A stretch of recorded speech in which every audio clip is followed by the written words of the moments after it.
Jangan pernah jadikan suami sendiri kayak pengemis hanya untuk meminta hak yang sudah Allah halalkan untuk kalian. Kadang saya heran ya, kenapa ada istri yang bisa tega bikin suaminya itu merasa rendah hanya karena dia meminta hak biologisnya kepada istrinya.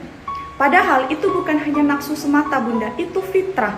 Fitrah yang Allah sendiri halalkan, fitrah yang Allah jadikan sebagai penenang hati, penjaga kesetiaan, dan penjaga di dalam rumah tangga kita.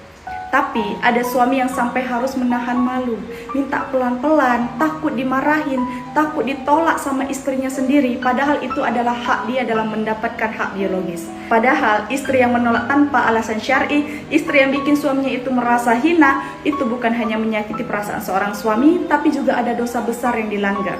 Karena Rasulullah sendiri sudah memperingatkan tentang hak suami di dalam hal ini. Dan yang lebih parahnya lagi, banyak suami yang akhirnya hanya bisa diam. Bukan karena dianya itu nggak punya kebutuhan, tapi dianya udah terlalu sering ditolak sama istrinya sehingga dia hanya bisa memendam perasaannya sendiri. Terus istri akan merasa heran, kenapa suamiku sekarang jauh?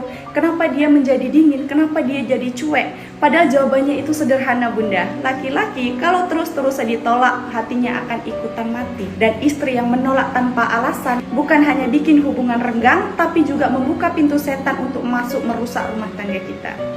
Jadi ingat ya bunda, jangan jadikan suamimu itu seperti pengemis atas hal yang sudah Allah halalkan untuk kalian berdua.